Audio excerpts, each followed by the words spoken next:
les soldats perses espéraient de l'or. Ce qu'ils découvrirent à la place fit reculer d'horreur même ces guerriers aguerris.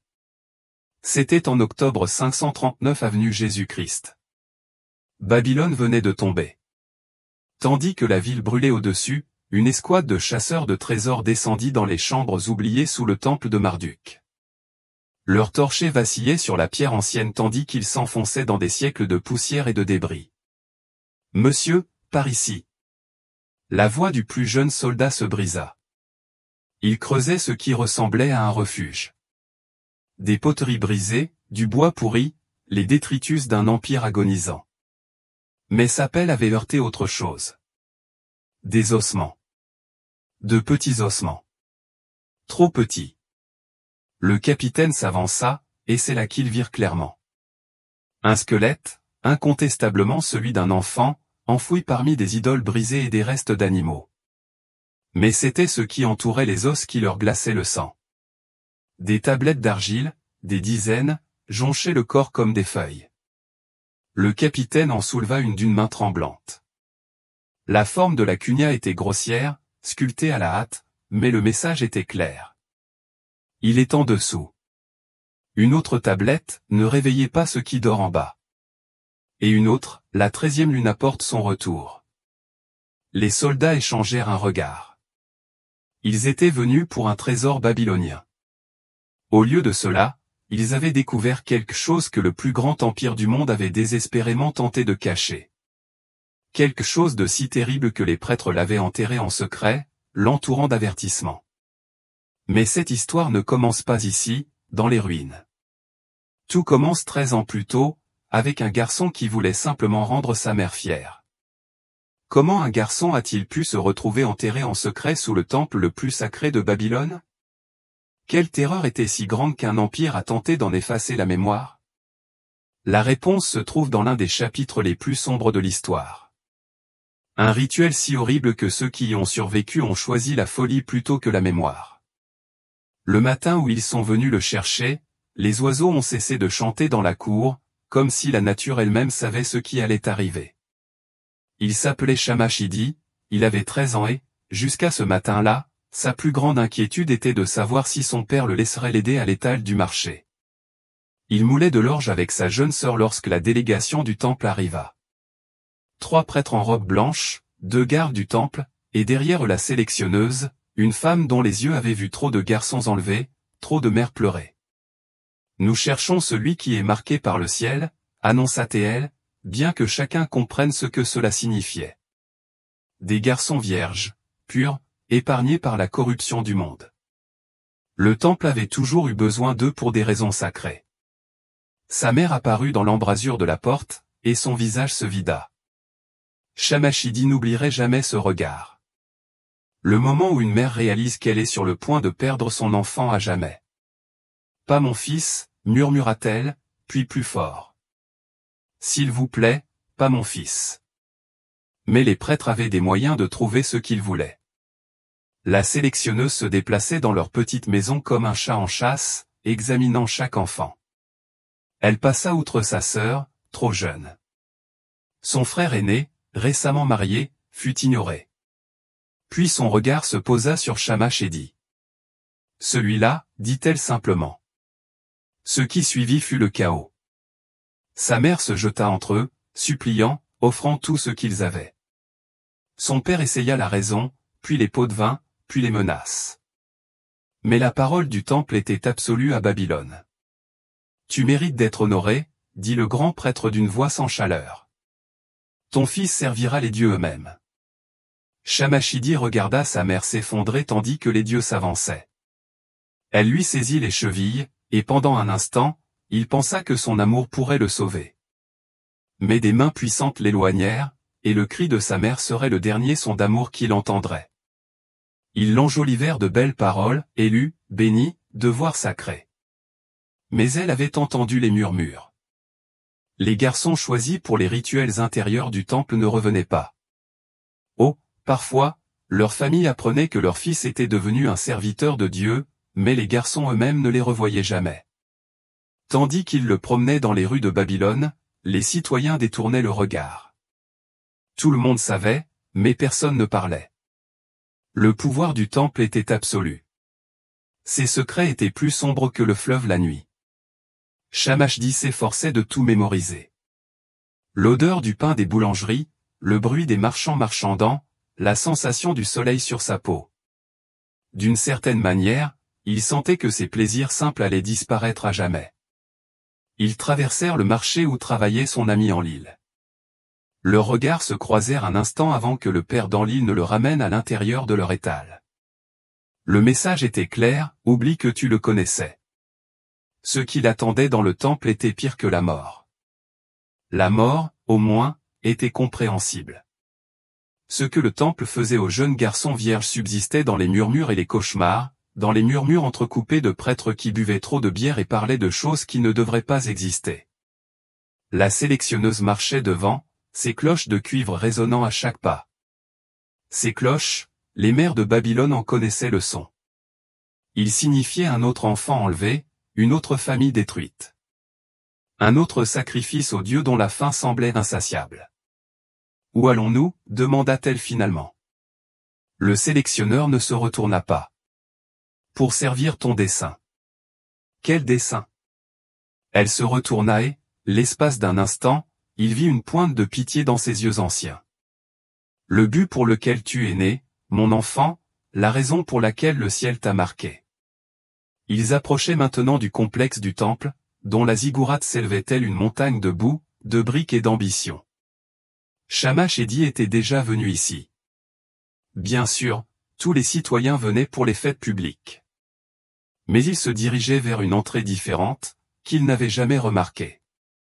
Des gardes plus petits, plus sombres, postés, sans un signe.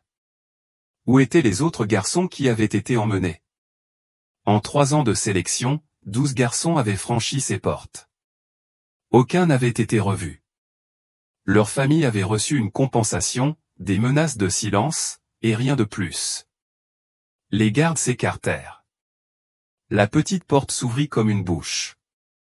Alors que les portes du temple se refermaient derrière lui, il ignorait qu'entre ces murs, 12 garçons avant lui avaient déjà appris la véritable signification de l'horreur sacrée. L'odeur le frappa en premier, de l'encens si épais qu'il suffoquait, mêlé à autre chose, une odeur qui ressemblait à la peur elle-même. Le passage derrière la porte était étroit, éclairé seulement par des lampes à huile qui projetaient des ombres dansantes sur les murs couverts de prières qu'il ne pouvait déchiffrer. La sélectionneuse le conduisit plus profondément, en bas, dans un escalier qui semblait s'enfoncer à jamais dans des parties du temple dont le public ignorait l'existence. « Attendez ici » ordonna-t-elle, le laissant dans une petite pièce. C'est alors qu'il les entendit.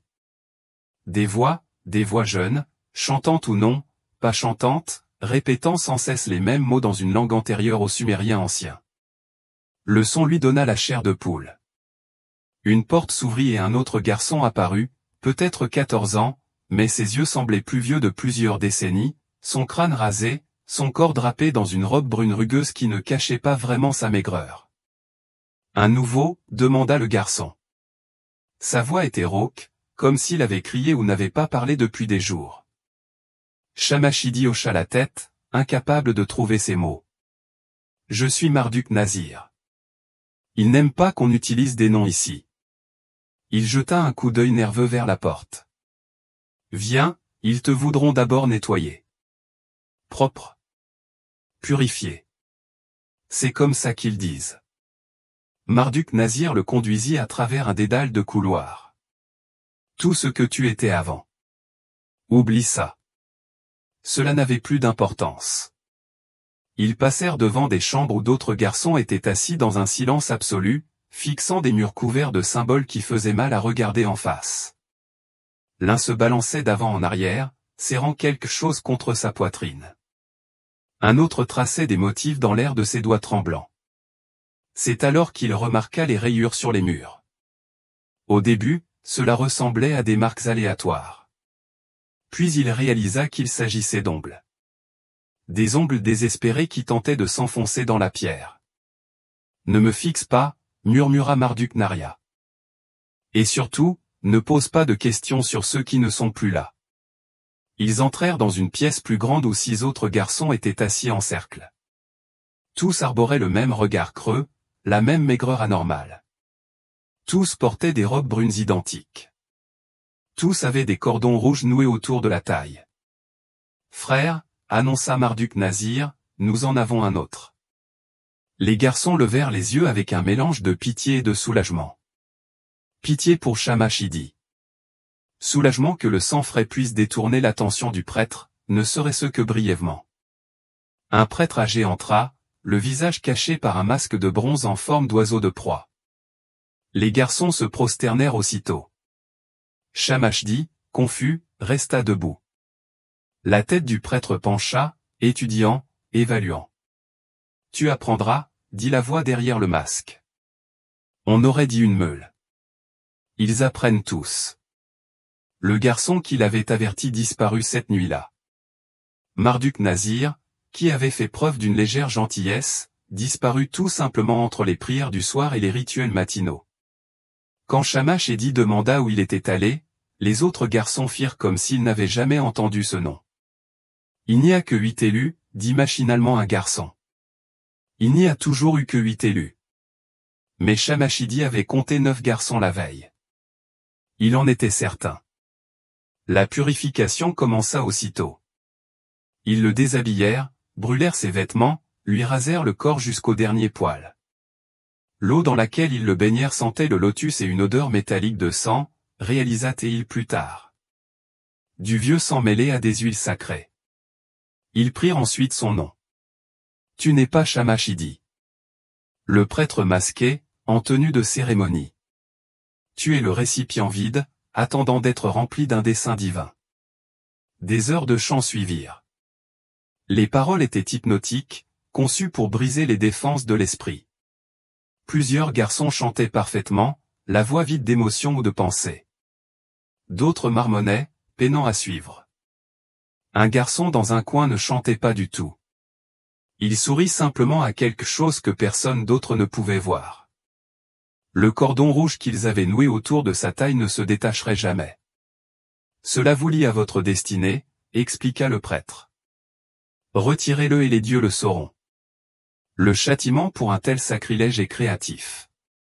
À la tombée de la nuit, bien qu'ici-bas le jour et la nuit aient perdu leur sens, ils furent conduits dans des chambres à coucher, des dalles de pierre recouvertes de fines nattes, sans fenêtres, sans espoir de fuite. Le garçon à côté de Shamash-Iddi murmura dans l'obscurité. Demain commence la véritable préparation. Aujourd'hui, c'était juste pour voir si tu craquerais immédiatement. Que se passera-t-il demain? Le rire du garçon était creux. Demain, ils commenceront à nous préparer, à nous purifier, à nous rendre dignes. Sa voix baissa encore plus. Demain, ils commenceront à nous transformer en ce que le rituel exige. Demain, disait-il, son véritable but commencerait. Mais d'abord, ils devaient survivre à ce qu'ils appelaient la préparation. Ils commencèrent par son nom. À l'aube, il avait oublié qu'il en avait un. La destruction systématique de son identité commença dans les heures qui précédèrent le lever du soleil. Des prêtres au masque de bronze les réveillèrent avec des cloches de cuivre, dont le son leur transperça le crâne. Pas de réveil en douceur, pas de moment pour se remémorer ses rêves de foyer, juste des coups de tonnerre et des ordres aboyés en langue sacrée. Les vaisseaux se lèvent, les dieux ont faim. Le sommeil avait été bref, peut-être 3 heures sur la dalle de pierre. Ils se tenaient maintenant en rang, tandis que les prêtres les inspectaient comme du bétail. Un garçon vacillait, l'épuisement le gagnant déjà. Un prêtre le frappa avec un interrupteur à lame. La faiblesse offense le ciel, siffla le prêtre. Ils répétèrent le rituel matinal, encore et encore. À chaque hésitation, les 8 garçons recommencèrent. À la 10e répétition, les jambes de Shamash-Iddi tremblaient et sa gorge brûlait à force de chanter.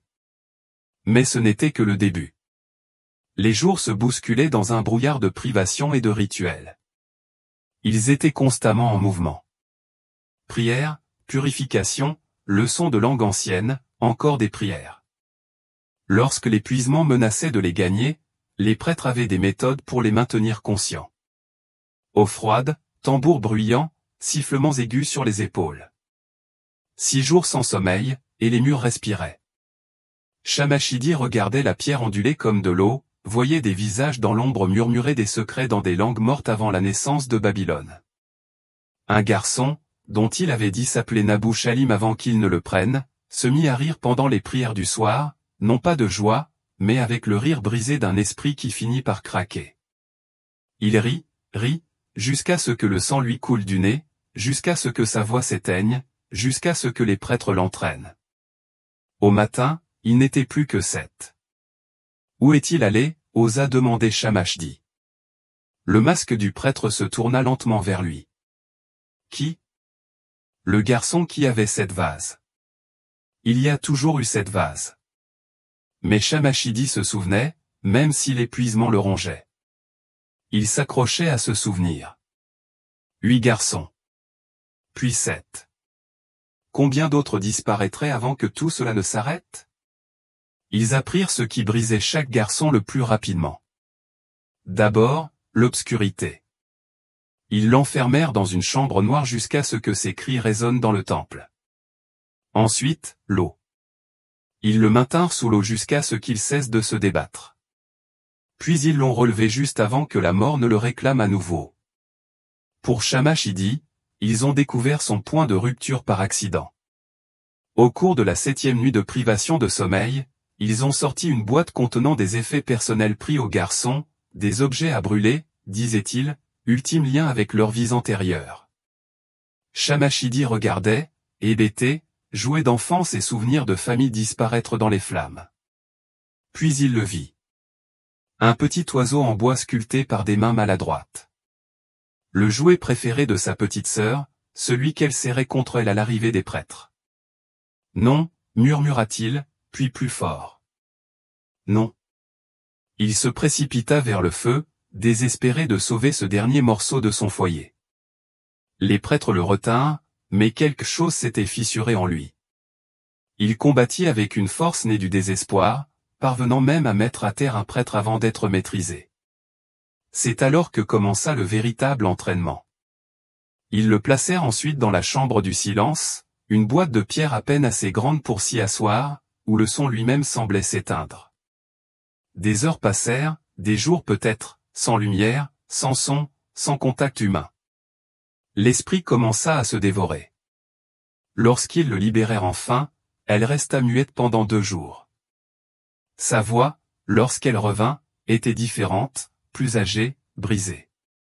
Les autres garçons le regardèrent d'un œil entendu. Ils avaient tous traversé leur propre épreuve. Chacun avait trouvé la limite de ce qu'il pouvait endurer, puis l'avait dépassé. Mais quelque chose d'autre se produisait. Alors que leurs identités individuelles se dissolvaient, un étrange lien se forma entre les garçons restants. Ils commencèrent à bouger à l'unisson, sans réfléchir, terminant leurs phrases dans la langue ancienne, partageant des rêves de couloirs inexistants dans le temple éveillé. « Nous sommes prêts », murmura un garçon lors d'un rare moment de solitude. « Le sens-tu? Le vide qui grandit en lui ?» Shamashidi le sentait. L'espace vide où se trouvait autrefois son identité, attendant d'être comblé. Ce que les prêtres appelaient sans cesse leur but sacré. La 13e nuit, épuisé au-delà de toute mesure, il comprit enfin ce qu'ils entendaient par préparation. Il ne les formait pas au rituel. Il les décomposait en éléments, en matière première, en vases vides attendant d'être remplis de quelque chose qui nécessitait l'absence de soi pour s'installer. Mais rien ne pouvait le préparer à ce qu'il vit lorsqu'ils ouvrirent enfin la porte de la chambre sacrée. Les instruments de bronze accrochés au mur n'étaient pas destinés au culte. Il pouvait voir le sang sécher. La chambre sacrée se trouvait 3 niveaux en dessous du temple principal, accessible par une porte dont l'ouverture nécessitait l'intervention de 3 prêtres différents et l'utilisation de 3 clés différentes. Tandis qu'il s'ouvrait vers l'intérieur, une vague d'air froid s'échappa, charriant des odeurs qui firent hurler des avertissements au cerveau primitif de Shamashidi. Lotus, myrrhe, cuivre, mort.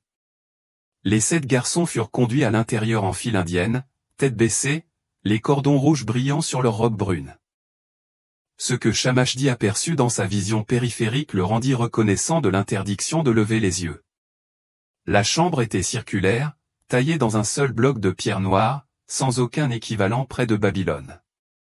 Les murs s'incurvaient dans l'obscurité, couverts de symboles antérieurs à la forme de cunha, qui semblaient se tordre lorsqu'on les observait directement.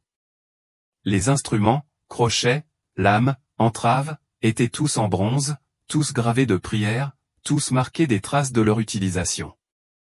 Mais c'était la fosse centrale, large de 2,4 mètres, tapissée de la même pierre noire, qui attirait le regard. L'air au-dessus scintillait comme une vague de chaleur, bien que la chambre fût suffisamment froide pour laisser transparaître le souffle. « Regarde » dit le grand prêtre au masque plus élaboré que les autres. Une chimère d'oiseaux, de bêtes et d'autres choses. La bouche de Tiamat, la porte, la fin qui guette. Les cris d'en bas signifiaient que quelqu'un avait déjà commencé. Plus des cris humains, du moins plus maintenant. Le son était anormal, filtré par une gorge modifiée, rendu apte à produire des fréquences que les cordes vocales humaines ne devraient pas atteindre. Les genoux de Shamashid fléchirent, mais le garçon à côté de lui attrapa son bras, un petit geste d'humanité dans cet endroit inhumain. Les prêtres commencèrent enfin à expliquer aux garçons ce à quoi ils étaient préparés, non pas par des métaphores réconfortantes ou des allégories religieuses, mais par des détails concrets et brutaux. Toutes les 13 lunes, la porte s'affaiblit.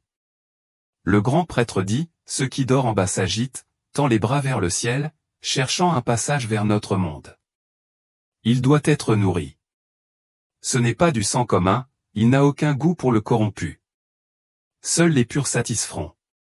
Seuls les jeunes garçons vierges, correctement préparés, peuvent retenir son attention suffisamment longtemps pour que les rituels de liaison fonctionnent. » C'est alors qu'il comprit la véritable signification du cordon rouge.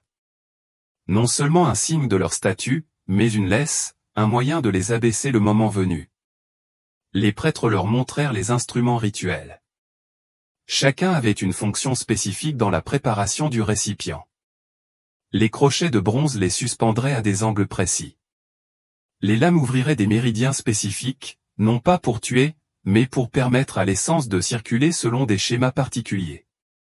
Les entraves les maintiendraient dans des positions que l'anatomie humaine résistait, mais que le rituel exigeait. « Vous ne mourrez pas » leur assura le grand prêtre, bien que son ton suggérait qu'il ne s'agissait pas de pitié. La mort vous priverait trop vite de votre utilité. Le lien nécessite un conduit vivant. Ta souffrance est le pont entre les mondes. Un garçon, le plus jeune d'entre eux, se mit à sangloter. Les prêtres observèrent passivement. Les larmes sont bénéfiques, remarqua l'un d'eux. Le sel et le chagrin ont tous deux un pouvoir de liaison. On leur montra les tablettes qui guideraient le rituel, non pas les textes publics de Marduk et d'Ishtar, mais des écrits plus anciens. Un savoir antérieur au déluge, affirmaient les prêtres, datant de l'époque où les dieux marchaient ouvertement et où les humains connaissaient leur véritable place dans l'ordre cosmique. Les symboles étaient douloureux à lire. Les regarder trop longtemps provoquait des saignements de nez, une cécité temporaire et des murmures dans le crâne. Mais les garçons étaient obligés de mémoriser des passages clés. Leur participation n'était pas passive. Ils devaient prononcer certains mots à certains moments, même si leur corps était utilisé. Les masques des prêtres cachaient bien plus que leur visage. En se penchant pour corriger la prononciation de Shamash et dit, on aperçut la peau en dessous. Cicatrices, brûlées, marquées des mêmes symboles qui couvraient les murs. Ce n'étaient pas que des prêtres. Ils avaient survécu à leurs propres oraux, marqués par la proximité de ceux qui se cachaient en dessous. Des questions, demanda le grand prêtre, sachant que personne n'oserait parler. Mais un garçon, plus courageux ou plus brisé que les autres, leva la main. Que se passe-t-il après le rituel? Le silence s'étira comme un être vivant. Finalement, le grand prêtre répondit. Les chants se meurent. Les moins fortunés deviennent utiles. Ils découvrent que la conscience peut persister dans des états qui ne devraient pas le permettre. Il fit un geste vers la fosse. 3 de vos prédécesseurs servent encore en bas. Souhaitez-vous les entendre faire une démonstration? Le garçon secoua violemment la tête. Sage décision. Dans 3 jours, à la nouvelle lune, ce serait son tour. Et le grand prêtre l'avait déjà choisi pour une mission spéciale.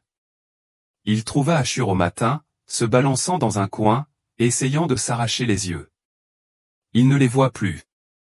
Asher murmura entre ses doigts ensanglantés.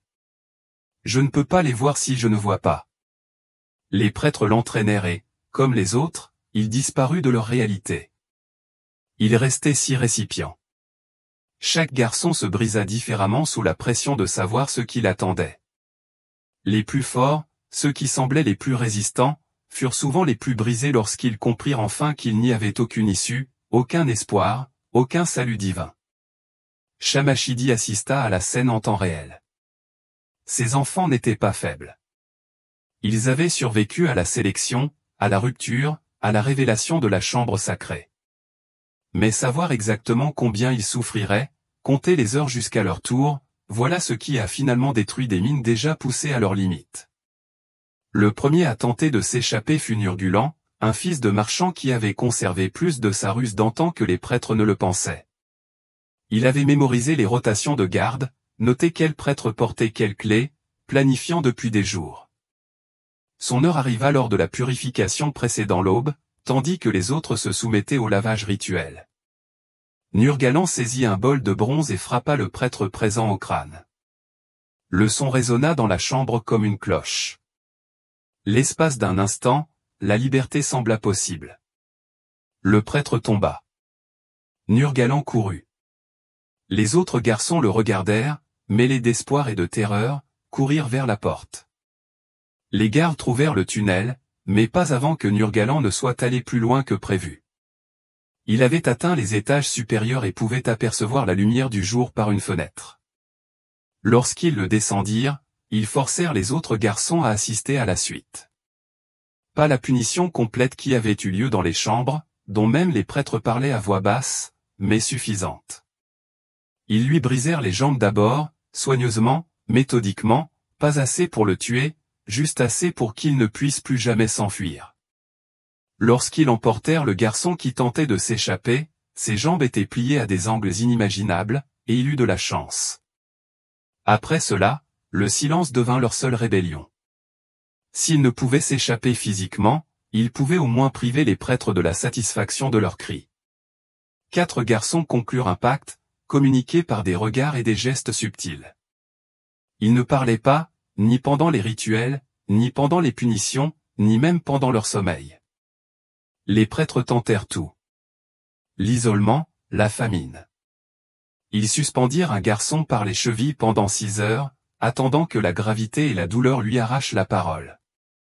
Rien. Le regard du garçon resta fixé sur quelque chose au-delà du plafond de pierre, les lèvres serrées. Le silence, apprirent-ils, était la seule sécurité. On pouvait déformer les mots, se moquer des prières, mais le silence ne laissait aucune marge de manœuvre aux prêtres. Mais même le silence ne pouvait les sauver de ce qui allait suivre. À l'approche de la nouvelle lune, les changements commencèrent. Subtilement. Des garçons se réveillaient avec des bleus inexpliqués, leurs cheveux tombaient en touffes, et le goût du cuivre persistait. Puis les choses s'accélérèrent. Un garçon, Shama-Shumi, commença à parler en langue pendant la prière du matin. Non pas la langue ancienne qu'on leur avait enseignée, mais quelque chose de plus ancien, de plus fondamental. Les sons qu'il produisait n'étaient pas destinés aux gorges humaines. Le soir, sa voix avait complètement changé, perdant 3 octaves et portant des harmoniques qui faisaient résonner les instruments de bronze en signe de sympathie. Il développa également un goût prononcé pour les pétales de lotus, les suçant plutôt que de les manger, en extrayant une essence qui n'aurait pas dû s'y trouver. Le prêtre les lui offrit volontiers, notant sa consommation sur ses tablettes. La porte reconnaît ses offrandes, observa un prêtre. Elle les prépare selon ses besoins. Un autre garçon fit pousser des écailles, pas toutes d'un coup. D'abord une simple tache sur son épaule qui ressemblait à de la peau sèche. Puis elle s'est étendue, chaque écaille parfaite et irisée comme un poisson de rivière. Il passait des heures à les gratter jusqu'au sang, mais elle repoussait toujours au matin. Le sort le plus cruel était réservé au garçon qui s'arrêta net. Un matin, il s'assit et cessa tout mouvement volontaire. Il respirait, son cœur battait. Il avalait si on lui mettait de la nourriture dans la bouche, mais sa conscience s'était tellement retirée en lui que rien ne pouvait l'atteindre. Les prêtres étaient ravis. Ils appelaient cela le vide parfait, un réceptacle véritablement vide de soi. Ils le plaçaient comme une poupée lors des rituels, et il restait là où ils le plaçaient. Des heures plus tard, il le retrouverait exactement dans la même position, sans même cligner des yeux, toujours vivant, conscient que, d'une certaine manière, des larmes coulaient parfois sur son visage, mais n'étaient plus présentes de manière significative. La veille de la nouvelle lune, seuls 3 garçons étaient encore capables de marcher et de parler, Shamash, Idi et 2 autres dont les noms avaient été si complètement effacés qu'il ne se souvenait même plus d'eux dans ses pensées. Demain, annonça le grand prêtre, le rituel commencerait. Ce soir, il préparerait la première offrande. Cela commença par une douleur dans la colonne vertébrale, subtile au début, comme si ses os essayaient de se souvenir d'une autre forme. Shamash Idi se réveilla et découvrit que son corps le trahissait d'une manière incompréhensible. La forme humaine, semblait-il, n'était qu'une suggestion, lorsque des forces au-delà du portail s'y intéressèrent. Sa colonne vertébrale avait développé une courbure du jour au lendemain, non pas la douce arche d'une mauvaise posture, mais des angles aigus qui empêchaient de s'allonger. Magnifique, murmura le prêtre assistant, passant ses doigts le long des vertèbres saillantes, la forme cunha du paradis s'inscrivant sur vos os. Chaque matin, la torsion de sa colonne vertébrale s'aggravait.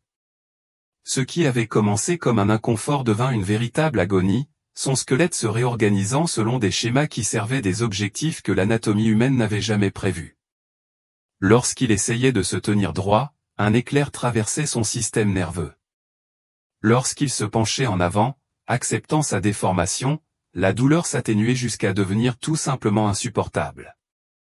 Les 2 autres garçons subissaient eux aussi des altérations. L'un d'eux développa des articulations à des endroits où elles ne devraient pas exister. Ses avant-bras se pliaient en 3 sections au lieu d'une, et son cou tournait bien au-delà des limites humaines. La peau de l'autre commença à s'amincir jusqu'à laisser apparaître les vaisseaux sanguins en dessous. Puis les organes, puis plus profondément encore, vers des structures qui ne devraient exister chez aucun être vivant. Vos corps se préparent à la communion, expliquèrent les prêtres avec une sorte de révérence. Ce que vous appelez difformité n'est rien d'autre qu'une question d'efficacité. Le rituel exige des configurations spécifiques. Votre chair s'y conforme. Les prêtres appelaient cela devenir sacré, mais c'était comme mourir au ralenti tout en restant hideusement parfaitement conscient. Les jambes de Shamash Idi furent les suivantes. Leur force s'épuisa en 3 jours, leurs muscles s'affaiblissant malgré les interminables tours de la chambre rituelle. Il dut d'abord s'appuyer sur les murs. Puis, il rampa. Le 3e jour, ses jambes n'étaient plus que des tiges pâles qui pouvaient à peine supporter leur propre poids, sans parler de celui de son corps. Des racines, remarqua un prêtre, laissant des traces sur une tablette d'argile. Il fait pousser des racines pour la descente. Lorsqu'il essaya de se relever, ses jambes cédèrent comme de l'eau. Mais lorsque les prêtres le traînèrent jusqu'au bord du gouffre et laissèrent ses jambes pendre, elles se raidirent, s'étirant vers le bas, comme pour atteindre quelque chose dans les profondeurs. La teinte vert pâle qui apparaissait sur sa peau s'accompagnait de ses propres tourments. Elle commençait aux extrémités, aux doigts, aux orteils, au bout de son nez. Non pas le vert de la maladie, mais quelque chose de luminescent, comme s'il développait sa propre source de lumière maladive. Dans l'obscurité, il brillait faiblement, peignant les murs de pierre d'ombre qui se déplaçaient indépendamment de son corps. La transformation ne se limitait pas au physique. La perception de Shamash Idi changea, lui révélant des couches de réalité que l'œil humain ne devrait pas percevoir. Les murs de pierre solide devinrent transparents, révélant un nid d'abeilles de chambre et de passage. Certains recelaient des horreurs actuelles. D'autres montraient les empreintes fantomatiques des garçons qui les avaient précédés, vivant encore les derniers jours de leur vie. Dans une chambre, il vit Nurgaldan, le garçon qui avait tenté de s'échapper, encore vivant, si l'on peut dire. Les prêtres avaient tenu leur promesse de lui trouver une autre utilité. Ils l'avaient installé dans le mur même, sa forme tordue servant de conduit vivant aux énergies les plus sombres du temple. Son regard suivait Shamash et dit à travers la pierre, implorant une miséricorde qui ne viendrait jamais. Les changements alimentaires étaient peut-être les plus perturbants. La nourriture habituelle se transformait en cendres dans leur bouche. L'eau avait un goût de soufre. Mais les pétales de lotus fournis par les prêtres étaient imprégnés des huiles de la fosse sacrée. Ils les convoitaient avec une faim désespérée. Les pétales faisaient plus que nourrir. Ils accéléraient les transformations. Chaque fois qu'ils en mangeaient, les garçons se rapprochaient de leur forme définitive. Votre maturation, observa le grand prêtre lors de l'inspection du soir. Il examina la colonne vertébrale de Shamash-Ed, désormais tordue en forme qui rappelait les symboles sacrés sur les murs de la chambre. Tel un fruit à récolter, une douce souffrance pour attirer ce qui a faim en bas. Le garçon à la peau transparente passa le premier. Sa transformation avait progressé le plus rapidement, peut-être parce qu'il s'était abandonné plutôt que de lutter. La nuit dernière, on pouvait le voir complètement à travers. Observer ses organes réformés palpiter d'un fluide bioluminescent. Observer les pensées parcourir ses voies neuronales telles des étoiles filantes. Les prêtres le déclarèrent prêt et commencèrent les rituels préparatoires. Ils l'enroulèrent dans un fil de cuivre qui mordit sa chair translucide, le placèrent au-dessus de la fosse, et lancèrent la chance qui allait éveiller ceux qui l'attendaient en bas. Shamash et l'autre garçon observaient depuis leur coin, leur corps trop tordu pour faire autre chose qu'observer. Le garçon transparent ne cria pas. Ses cordes vocales avaient été parmi les premières à se modifier, ne produisant que des harmoniques qui faisaient chanter l'instrument de bronze. Quelque chose s'éleva de la fosse à sa rencontre. Non pas physiquement, la porte n'était pas encore ouverte, mais son attention se porta vers le haut, goûtant l'offrande, testant sa pertinence. Le regard du garçon transparent croisa Shamash et dit une dernière fois. En eux résidait la terrible connaissance de ce qui allait suivre, et sous cette terrible réalité, pire encore, l'acceptation. Le grand prêtre examina sa silhouette déformée et sourit. « Parfait, murmura-t-il. Tu es enfin prêt pour la fête. » À l'extérieur du temple, toute Babylone se préparait à célébrer le renouveau à l'intérieur. Il se préparait à mourir. L'ironie n'échappa pas à Shamash et dit. Même si son esprit s'affolait. Au-dessus, les citoyens suspendaient des guirlandes de fleurs et préparaient des tables de fête pour Akitu, la fête du Nouvel An célébrant la victoire de Marduk sur le chaos. En bas, dans des chambres officiellement inexistantes, 3 garçons étaient préparés en offrande pour assurer le sommeil et la survie du chaos. Les tambours avaient commencé à résonner à l'aube, leur rythme traversant la pierre et la terre pour atteindre même les profondeurs. Chaque battement semblait accélérer les transformations. La colonne vertébrale de Shamash-Ed se fissurait et se reformait sous l'effet des percussions, créant de nouveaux angles qui transformaient son torse en un glyphe vivant d'invocation. Le garçon transparent avait disparu, descendu dans la fosse la nuit précédente. Il n'était pas mort. Les cris qui résonnaient par intermittence confirmaient qu'il était transformé, intégré, qu'il faisait partie d'un système quelconque existant dans l'obscurité en contrebas. Sa conscience avait été préservée pour remplir des fonctions que la raison humaine ne pouvait comprendre. Il ne restait plus que Shamash et un autre, le garçon aux articulations impossibles, qui se déplaçait désormais comme une marionnette brisée, chaque geste comportant trop de points d'articulation. La vision commença 3 jours avant le festival proprement dit. Shamash clignait des yeux et voyait des choses qui ne s'étaient pas encore produites, ou peut-être s'étaient-elles produites si souvent qu'elles avaient gravé des sillons dans la réalité elle-même. Il se vit suspendu au-dessus du gouffre, des fils de cuivre traversant sa chair transformée. Il vit sa bouche s'ouvrir pour prononcer des mots qui fendraient le ciel. Il vit ce qui s'élèverait à sa rencontre, et son esprit tenta de se soustraire à cette connaissance. Mais pire encore étaient les visions du passé. Dans des rêves fiévreux, il repensait aux souvenirs des garçons qui l'avaient précédé. 13 années de fête, 13 années d'offrande, et il vécut chacune d'elles.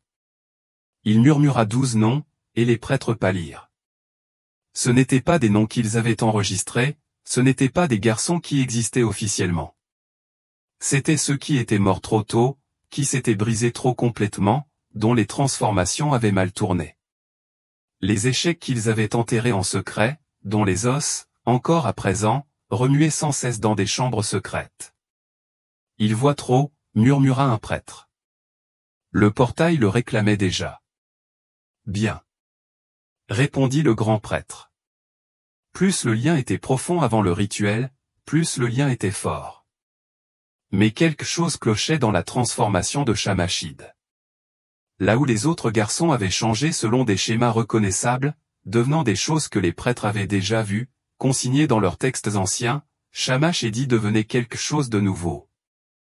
La luminescence verte s'était répandue jusqu'à recouvrir tout son corps, mais elle pulsait désormais à son propre rythme, sans harmonie avec les tambours qui résonnaient au-dessus. Sa colonne vertébrale était si fortement tordue qu'il ressemblait à un point d'interrogation incarné, mais l'angle lui permettait de voir dans toutes les directions simultanément, ce qui était extrêmement troublant. Il s'était mis à prononcer des prophéties dans son sommeil. Non pas de vagues énonciations d'épuisement et de douleur, mais des prédictions précises. Il annonça l'heure du début du règne. Il décrivit les conversations qui avaient eu lieu au palais avant qu'elles n'aient lieu. Il murmura que des armées approchaient du nord, dans des années, mais inévitables. 3 jours avant le festival, un terrible drame se produisit. Le garçon aux articulations impossibles avait été préparé à sa descente. Les prêtres l'avaient blessé selon les configurations rituelles, avaient prononcé les paroles préliminaires, et avaient commencé à le descendre vers ceux qui l'attendaient en contrebas. Mais à mi-chemin, il se mit à rire. Non pas le son brisé de la folie, mais une joie sincère, comme s'il avait compris une plaisanterie cosmique. Son rire résonna dans la fosse, s'amplifia, et à chaque coup de pelle, des fissures apparurent dans la pierre noire de la chambre. « Remontez-le » ordonna le grand prêtre, mais il était trop tard. Le rire du garçon était devenu autre chose, une fréquence qui résonnait avec la porte elle-même. La fosse se mit à respirer, ses exhalaisons transportant la sensation d'espace entre les étoiles, et, d'en bas, quelque chose rit en retour. Ils perdirent 6 prêtres cette nuit-là, mais pas la mort. La mort aurait été clémente. Ils les avaient perdus à cause d'une révélation, d'une compréhension trop rapide. Au matin, ces 6-là parlaient en parfaite harmonie. Leurs personnalités individuelles effacées par la vérité qu'ils avaient entrevue. Il fallait accélérer le festival. La porte devenait instable, affamée, impatiente. Le cycle prudent des 13 lunes avait été perturbé par le rire du garçon, par les prophéties de Shamashidi, par le poids accumulé d'années de secrets et de sacrifices. Demain, décida le grand prêtre, son masque incapable de dissimuler la peur dans sa voix. Prêt ou non, nous accomplirons le rituel demain.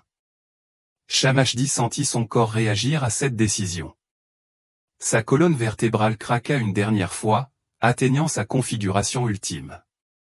Ses jambes, incapables de marcher, s'étirèrent et durcirent, devenant des appendices conçus dans un seul but, le maintenir en place, tandis que des forces incompréhensibles l'utilisaient comme un canal.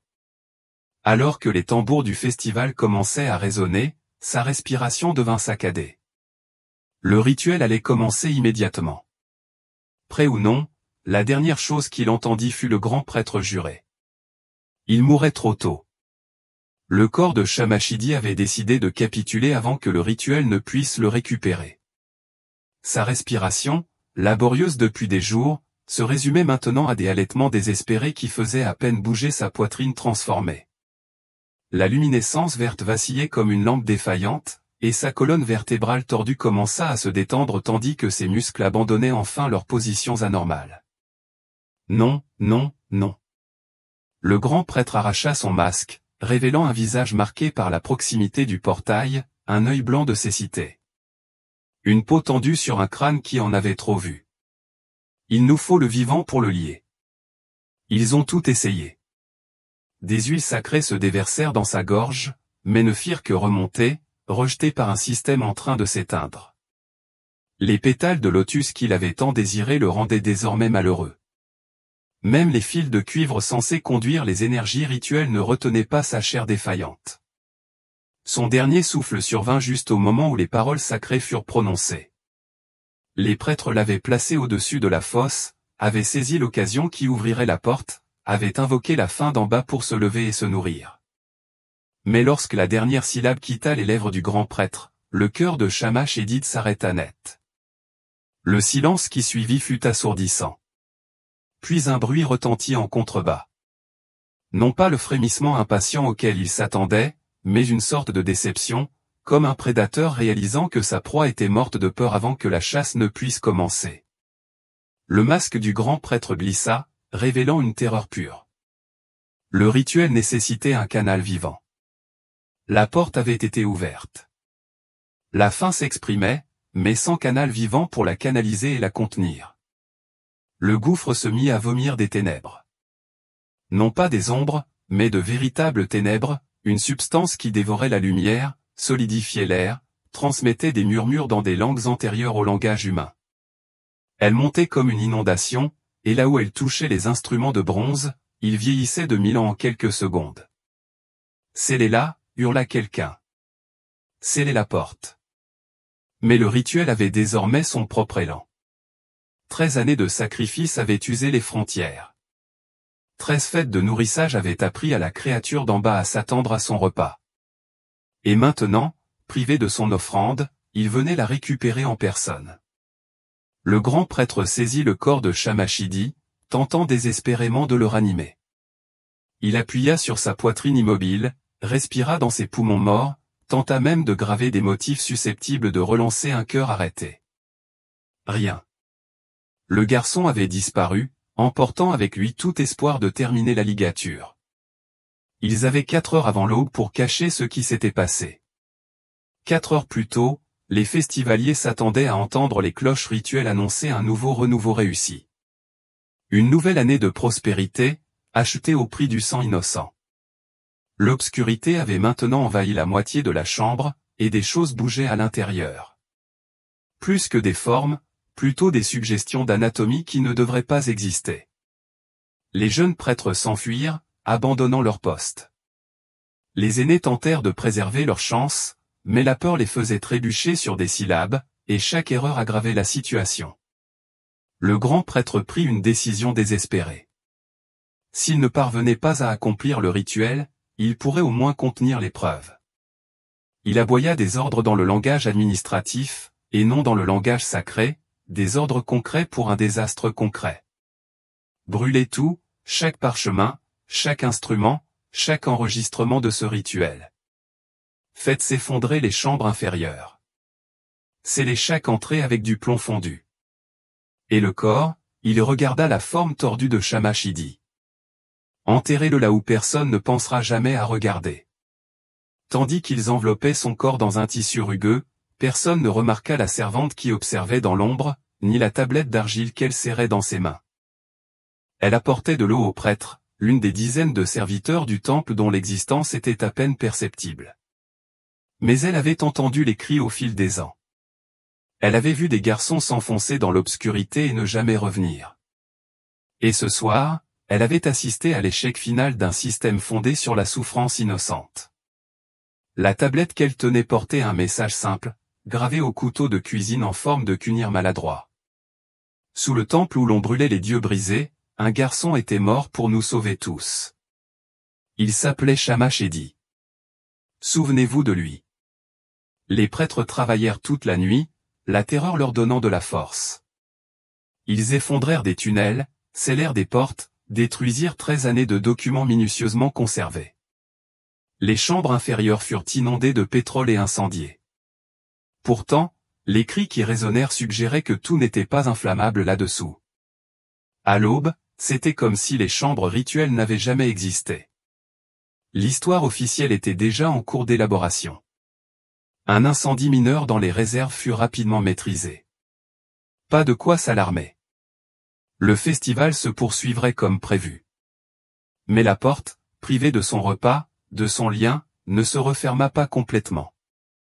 Dans l'espace entre les espaces où le rituel avait déchiré la réalité, quelque chose continuait de s'infiltrer. L'obscurité qu'ils avaient libérée ne resterait pas contenue. Le mal se répandrait, subtilement au début, empoisonnant les racines du pouvoir de Babylone, faisant en sorte qu'un empire bâti sur des souffrances cachées en pâtisse à son tour. Ils brûlèrent tout, sa natte, ses vêtements, même le brûlant sang qu'il avait touché. Mais ils ne purent brûler les souvenirs. Le grand prêtre supervisa personnellement la destruction. Son visage balafré exprimait une panique à peine maîtrisée. Toute trace de Shamash-Iddi et du rituel raté devait disparaître avant le lever du soleil et le début de la fête. La puissance de Babylone reposait sur la faveur divine, et cette faveur exigeait des rituels réussis. Un échec de cette ampleur pouvait tout bouleverser. Le corps transformé du garçon posait le plus gros problème. Il ne pouvait pas le brûler. Les étranges altérations de sa chair dégageaient une fumée toxique qui faisait vomir du sang même aux prêtres les plus endurcis. Il ne pouvait pas l'enterrer dans les lieux sacrés. La terre elle-même rejetait le corps, le recrachant comme du poison. Finalement, ils le transportèrent jusqu'au refuge derrière le temple, où les idoles brisées et les sacrifices ratés étaient jetés. Cela semblait logique. Il avait été conçu comme une offrande pour éviter une catastrophe, et il était devenu lui-même un refuge. Le sol où il l'avait enterré était chaud au toucher, comme si quelque chose en dessous tendait encore la main vers le haut, avait encore faim, attendait encore. Les prêtres travaillèrent rapidement, le recouvrant de statues brisées et d'ossements d'animaux, essayant de dissimuler la tombe comme un simple amas de détritus du temple. Mais alors même qu'il pelletait de la terre sur sa silhouette déformée, d'étranges phénomènes commencèrent à se produire. Le premier prêtre tomba malade avant le lever du soleil. C'est lui qui avait fermé les yeux de Shamash-Iddi. Et maintenant, ces mêmes yeux hantaient son regard. Chaque fois qu'il clignait des yeux, il voyait cette luminescence verte, l'instant ultime de libération du garçon. À midi, il parlait en langue. Au coucher du soleil, le sang coulait de ses yeux comme des larmes. Le contact avec le vaisseau défaillant a des conséquences, murmura un autre prêtre. Ils avaient tous manipulé le corps. Tous avaient participé à la dissimulation. Combien succomberaient à cette malédiction qui se propageait? La servante évoluait dans le chaos tel un fantôme, enregistrant tout sur sa collection grandissante de tablettes. Elle avait trouvé une cachette dans les murs du temple, un espace oublié où elle pouvait travailler sans être dérangée. Tablette après tablette, elle gravait la vérité. Les prêtres brûlaient leurs annales, mais le feu ne pouvait dévorer la vérité. 7 garçons entrèrent. L'un d'eux resta en bas, hurlant toujours. La porte resta affamée. Le lien céda. Voici en bas. Cette dernière phrase devint son refrain, gravé sur une douzaine de tablettes qu'elle dissémina dans le temple. Elle en cacha certaines dans les murs, d'autres près du refuge. Elle en glissa quelques-uns dans les archives officielles du temple, cachés parmi d'insignifiants inventaires où ils pourraient passer inaperçus. D'étranges bruits commencèrent cette nuit-là. Le temple, silencieux depuis des générations, développa une voix. Une respiration, comme l'appelaient les serviteurs.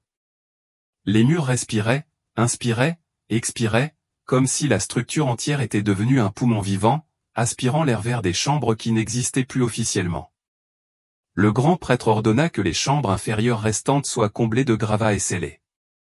Mais les ouvriers rapportèrent que les pierres qu'ils jetaient disparaissaient dans une obscurité sans fond. Pire encore, certains juraient avoir entendu les pierres être rejetées, claquant contre les murs de passage qui auraient dû s'effondrer. D'autres prêtres tombèrent malades. La maladie suivait un schéma. Ceux qui avaient participé le plus directement au rituel raté souffraient le plus. Leur peau devint translucide. Leurs épines commencèrent à se courber. Les transformations qui avaient emporté les garçons se propageaient désormais à leurs bourreaux. Mais sans préparation minutieuse, sans cadre rituel, les changements étaient sauvages, incontrôlables, atroces. En quelques jours, chaque prêtre qui touchait son corps était mort ou fou, et la servante avait caché sa tablette là où elle savait qu'elle serait retrouvée des siècles plus tard. Elle choisissait soigneusement ses emplacements. Le refuge où les soldats étrangers pourraient creuser pour trouver des trésors, les pierres angulaires, où les futurs bâtisseurs pourraient trouver des avertissements, les archives, où les érudits pourraient reconstituer la vérité. Chaque tablette était une graine de révélation attendant son heure d'éclore. Sa dernière tablette était différente, plus longue, plus détaillée, cachée dans un pot en terre cuite et enterrée juste au-dessus de la tombe de Shamash-Iddi. Ici repose un garçon qui a sauvé Babylone en ne mourant pas correctement. Les prêtres cherchèrent à alimenter les ténèbres avec sa souffrance. Au lieu de cela, sa mort, survenue au mauvais moment, rompit leur rituel et libéra ce qu'ils avaient retenu.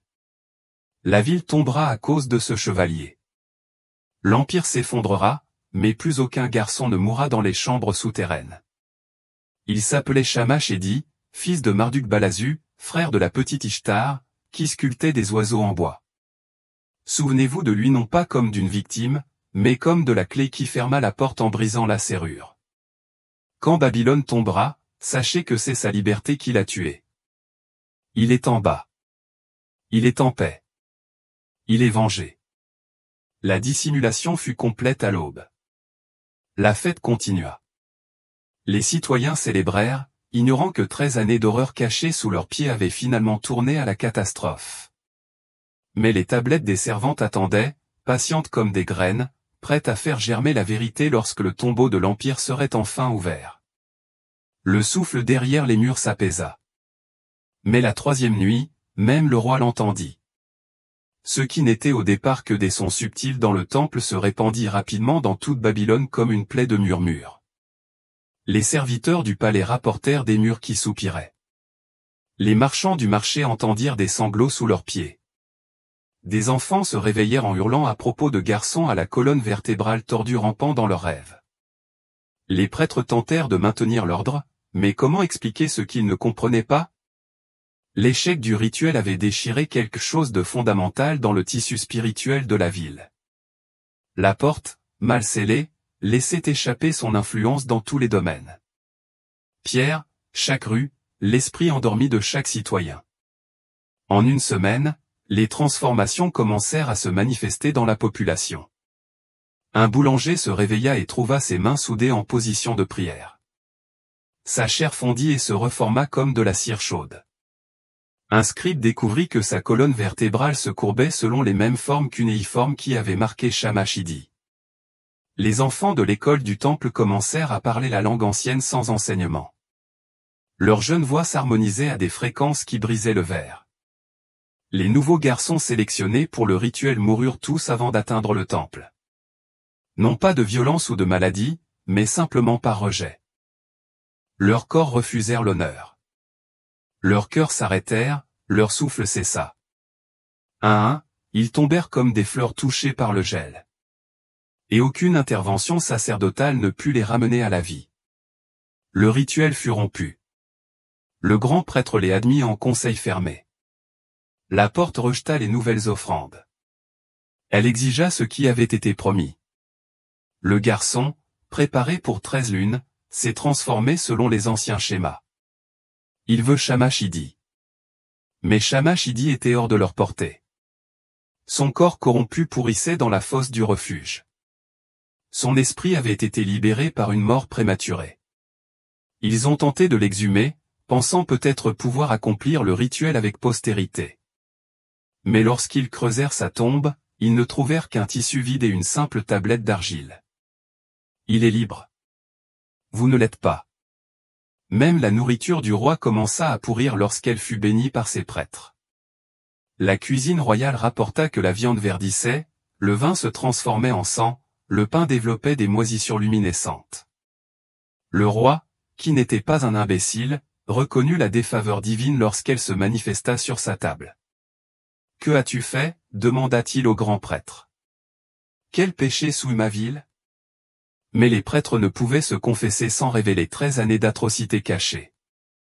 Ils parlaient de portées mystérieuses, d'épreuves divines, de tout sauf de la vérité, qu'ils avaient bâti leur pouvoir sur la souffrance de l'innocence, et que la facture était maintenant à payer. Le souffle dans les murs s'amplifia. Des serviteurs rapportèrent avoir aperçu des garçons dans l'ombre. Pas vraiment des fantômes, mais des impressions gravées dans la réalité. Toujours déformés, toujours jeunes, observant toujours avec des yeux qui en avaient trop vu. Une manifestation était particulièrement persistante. Dans la salle du trône, juste derrière le siège du roi, la silhouette d'un garçon apparut dans la pierre. Ils avaient beau la recouvrir de plâtre, la peindre, et même la tailler, l'image réapparaissait. Un garçon courbé dans des angles impossibles, les mains levées en signe de supplication ou d'avertissement. Les Perses étaient aux portes, et pourtant la respiration continuait. Les armées de Cyrus encerclaient Babylone, mais les défenseurs de la cité livraient leur propre bataille à l'intérieur. Les soldats rapportaient des armes qui murmuraient le découragement, des murs qui saignaient lorsqu'ils étaient frappés, des portes qui s'ouvraient dans la nuit, comme pour inviter à la conquête. Le dernier service du temple avant la chute était une parodie grotesque de rituel. Le grand prêtre, dont le corps présentait désormais les mêmes transformations que celles qui avaient emporté les garçons, tenta d'accomplir les prières traditionnelles. Mais chaque mot était prononcé à l'envers. Chaque geste se reflétait. Les flammes sacrées brûlaient, froides et vertes. Dans l'assemblée, les fidèles pleuraient tandis que leurs enfants prophétisaient avec des voix qui n'étaient pas les leurs. La 13e lune apporte la révolution. L'empire bâti sur des garçons enterrés s'enterra lui-même. Il est en bas et il s'élève. Alors que les soldats perses franchissaient les remparts de la ville, le dernier prêtre du temple griffonna un dernier message sur le mur. Nous aurions dû le laisser se reposer. Les mains du prêtre tremblaient tandis qu'il gravait chaque symbole de forme cunha autour de lui. Le temple se vida. Ses confrères s'enfuirent ou sombrèrent dans la folie. Les flammes sacrées s'éteignirent. Les idoles versèrent des larmes d'huile. Il était là cette nuit-là. Il avait maintenu le garçon au sol pendant qu'il le préparait. Il avait scandé les mots qui tordaient les chairs et brisaient les esprits. Il avait aidé à transporter ce petit corps transformé vers sa tombe ignoble. À présent, tandis que les bottes perses résonnaient dans la cour et que le râle de l'Empire secouait les murs, il comprenait enfin qu'ils avaient cru nourrir quelque chose d'ancien pour le maintenir endormi. Au lieu de cela, ils avaient nourri sa croissance, lui avaient appris à avoir faim, lui avaient montré la saveur de la souffrance innocente. Le dernier son qu'il entendit avant que les Perses ne le trouvent fut celui d'une respiration. Inspirez, expirez, inspirez, expirez. Le temple lui-même respirait, attendant d'exhaler ses secrets à de nouveaux maîtres. Le capitaine perse fixait le petit squelette, son esprit essayant d'assimiler ce qu'ils avaient découvert. Les tablettes éparpillées autour du corps dressaient le tableau d'une horreur institutionnelle qui s'étendait sur plusieurs générations. Il ne s'agissait pas seulement d'un meurtre. C'étaient des abus rituels systématiques, dissimulés sous des couches d'autorité religieuse. Rassemblez tout, ordonna-t-il à ses hommes. Chaque tablette, chaque os. Le roi Cyrus voudrait savoir ce que les Babyloniens faisaient dans leur lieu saint. En creusant le puits du refuge, de nouvelles preuves apparurent. Non pas un seul corps, mais des fragments d'autres. Des garçons dont les transformations avaient mal tourné.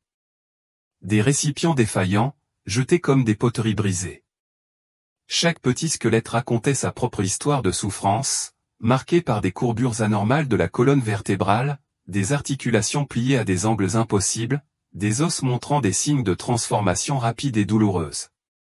Les tablettes des servantes constituaient le fil conducteur du récit. Sa documentation minutieuse, dissimulée dans le complexe du temple, révéla 13 années de sélection, de préparatifs et de rituels. Nom des garçons enlevés, date de leur disparition, description de ce qui se passait dans des chambres aujourd'hui disparues, scellées et enterrées, mais jamais oubliées. Voici ce qui suit. Le capitaine lut à voix haute, la phrase réapparaissant sans cesse. Qu'est-ce que cela signifie? Un soldat plus âgé, qui avait suffisamment vu la guerre pour reconnaître le mal sous toutes ses formes, répondit calmement. Cela signifie qu'ils ont enterré leur honte. Mais la honte a tendance à regagner la surface. Ils trouvèrent la salle du trône en dernier, où l'image du garçon tordu marquait encore le mur derrière le siège du roi. Aucun nettoyage n'aurait pu l'effacer. La pierre elle-même avait été transformée, portant l'empreinte telle une cicatrice, rappel permanent de ce sur quoi Babylone avait bâti sa puissance. Le schéma était terriblement familier à travers l'histoire, une institution revendiquant une autorité divine. Des enfants vulnérables sélectionnés pour un honneur particulier. Des abus systématiques déguisés en nécessité rituelle. Des couches de secrets et de menaces garantissant le silence. Et lorsque tout s'est finalement effondré, des tentatives frénétiques ont été faites pour détruire les preuves et tout nier. Mais les tablettes de la servante ont assuré la survie de la vérité. Son récit minutieux, gravé dans le chagrin et caché dans l'espoir, a donné la parole à ceux qui avaient été réduits au silence. Shamashidi et les 12 avant lui. Des garçons dont les noms ont été effacés, dont la souffrance a été jugée nécessaire, dont l'humanité a été sacrifiée pour nourrir quelque chose qui n'aurait jamais dû l'être. L'Empire perse régnerait là où Babylone est tombée, mais ils ont appris des erreurs de leurs prédécesseurs. Les chambres obscures restèrent scellées. Le portail, lui, demeura fermé. Plus aucun garçon ne serait transformé en conduit vivant de forces incompréhensibles. Pourtant, même aujourd'hui, 2500 ans plus tard, les leçons semblent immédiates. Comment le pouvoir corrompt le sacré? Comment les institutions se protègent de l'innocence? Comment les abus systématiques se cachent derrière l'autorité religieuse? Comment les vulnérables sont réduits au silence tandis que leurs agresseurs prétendent obéir à un ordre divin? La respiration dans les murs de Babylone a fini par s'arrêter, mais seulement après la chute de l'Empire. Seulement après que les prêtres auteurs de ces horreurs ont été eux-mêmes consumés par ce qu'ils avaient déclenché. Seulement après que la vérité, enfouie sous des couches de mensonges et de décombres, a enfin été révélée au grand jour. Certains disent que si l'on tend l'oreille dans les ruines de Babylone, on peut encore entendre une respiration sous les pierres, attendant une justice jamais rendue. Mais peut-être est-ce tout à fait exact. Peut-être que ce que nous entendons dans ces ruines n'est pas une attente, mais un avertissement. Un rappel que chaque fois que le pouvoir échappe à tout contrôle, chaque fois que l'autorité religieuse se soustrait à toute responsabilité, chaque fois que la souffrance de l'innocence est jugée acceptable pour le bien commun, nous risquons de créer nos propres portes, nos propres ténèbres affamées qui se nourrissent des plus vulnérables. La servante qui a documenté ces horreurs n'a pas pu sauver Shamashidi. Elle ne pouvait pas arrêter le rituel ni empêcher la sélection des futures victimes, mais elle pouvait assurer la survie de leur histoire. Elle pouvait graver la vérité dans l'argile et la cacher là où le temps la trouverait. En fin de compte, c'est tout ce que nous pouvons faire face au mal institutionnel, préserver les documents et faire en sorte que les voix des personnes réduites au silence résonnent à travers l'histoire. Non pas pour faire sensation, ni pour divertir, mais comme un avertissement, un témoignage, une promesse aux plus vulnérables que leurs souffrances, même cachées, ne seront pas oubliées. Il est là, mais son histoire surgit. Certains disent que si l'on tend l'oreille dans les ruines de Babylone, on peut encore entendre le souffle sous les pierres, attendant une justice qui n'a jamais été rendue.